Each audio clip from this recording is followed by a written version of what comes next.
support team for Service Manager and SMARCS.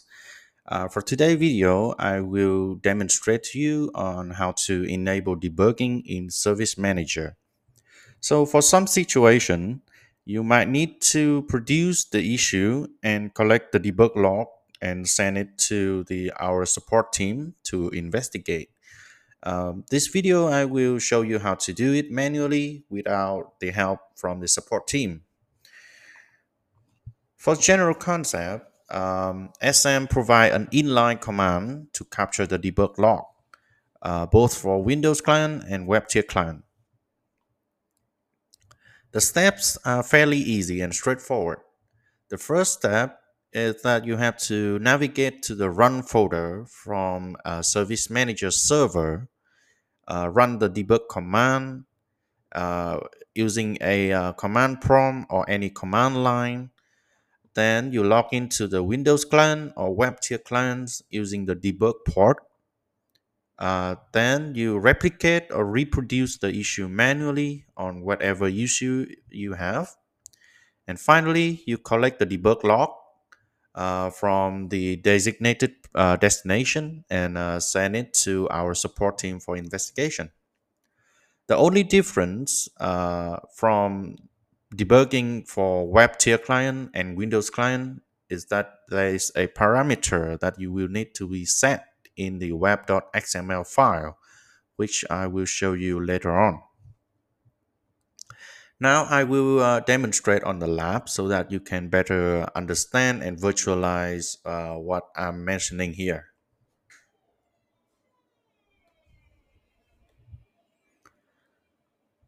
Okay, so first of all, you need to go to your Service Manager server and navigate to the run folder of Service Manager.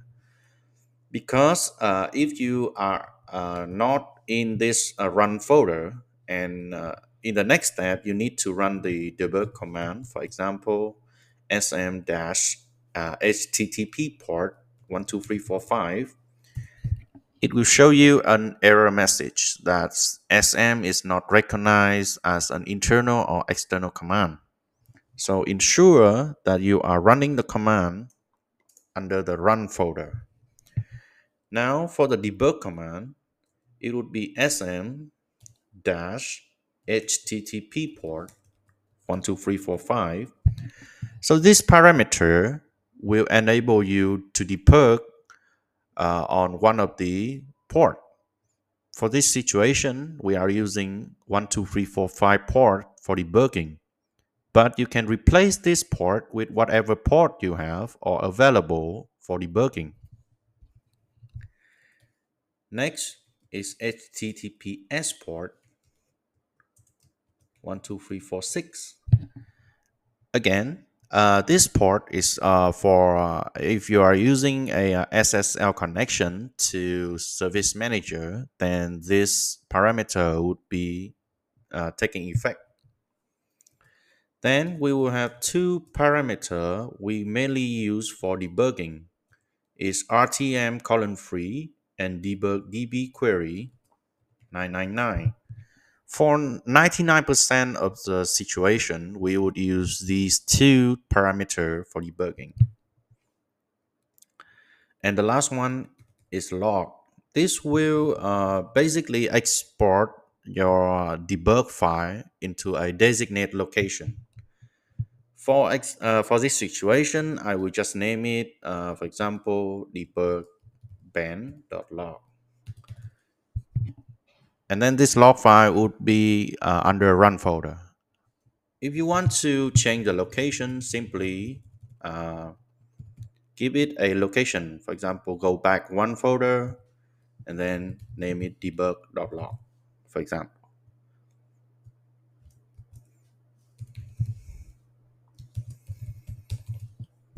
Okay, so after you have entered fully the command, just hit enter. Now the port for debugging should be open for you to connect to Service Manager for debugging. So here you have to change the default port to your debug port. For this example, it's 12345. Hit connect.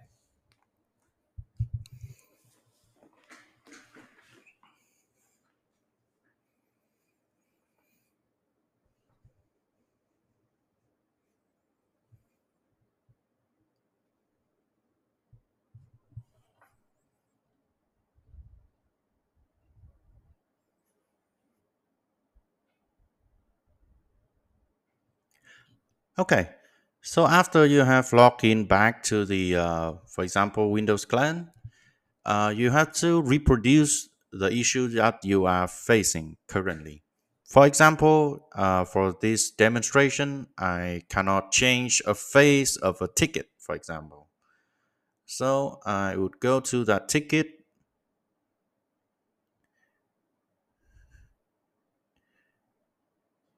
and for example, I try to change the status, but when I click save, it gives me some sort of error message.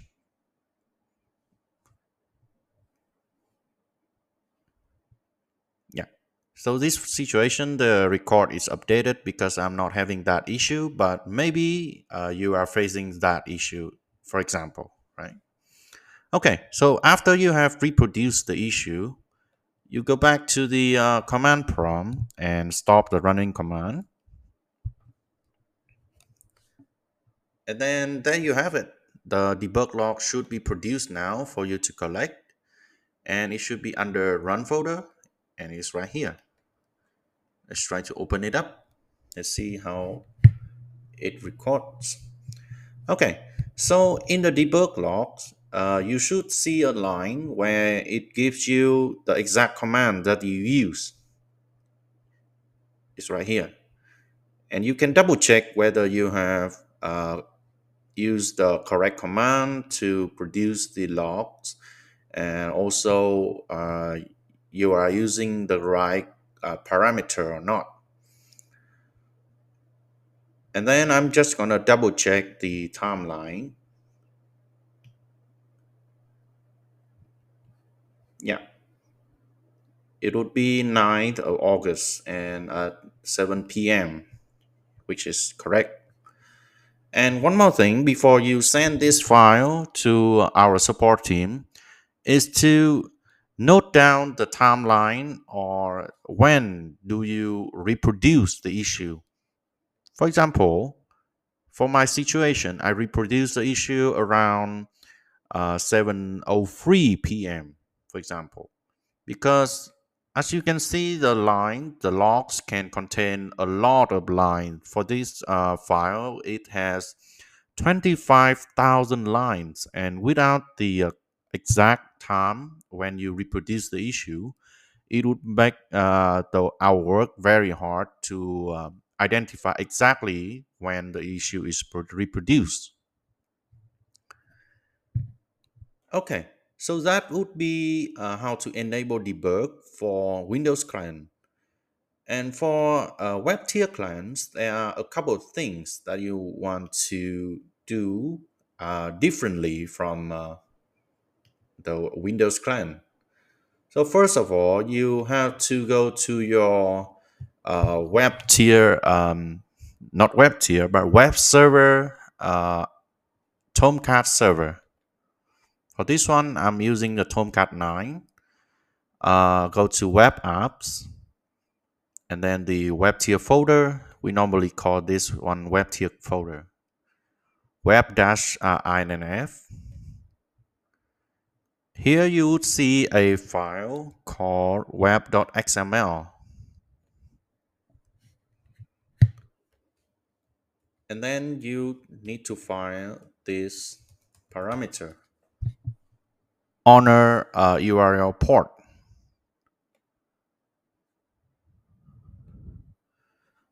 Okay. For this situation, this parameter value is false. You need to change it to true. After changing it to true, click Save. If this parameter is already true, then you can skip this step without any action required. Okay, so after changing this parameter value to true, you will need to restart the Tomcat services that is running so that the changes can be applied.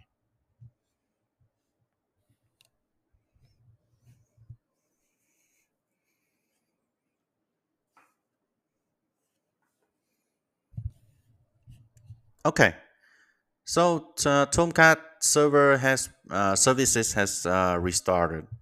Then we come back to the command prompt. This time I'm running the same command, but I'm just gonna change the name of the debug log. So I'm just gonna name it debug underscore webtier.log instead. Hit enter. Okay, so now we are not using the Windows client to test the to collect the log anymore, but we are using the web tier clients as normal end user would use, right? So for example, I have a web tier client. This we call it web tier client, and you have an URL here, and you need to input a question mark server port with a capital P equal to 12345. So this parameter would allow you your web tier client to access the service manager server using port 12345. Again, this port will be used for debugging. I hit enter, and now you are accessing the service manager using the debug port. I'm just gonna log in normally.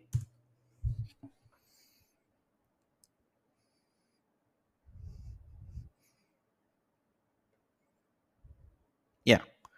And again, the same thing. You have to reproduce the issue, right? For example, I cannot change the status of the ticket. I would go to that ticket and try to change the status. For example, I change it to suspend, for example. Hit save. Yeah, just give it a value.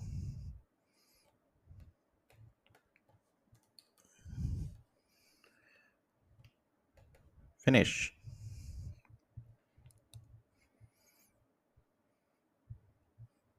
Okay, so after reproducing the issue, you need to go back to your service manager server and stop the running command. After that, you go back to the run folder of service manager.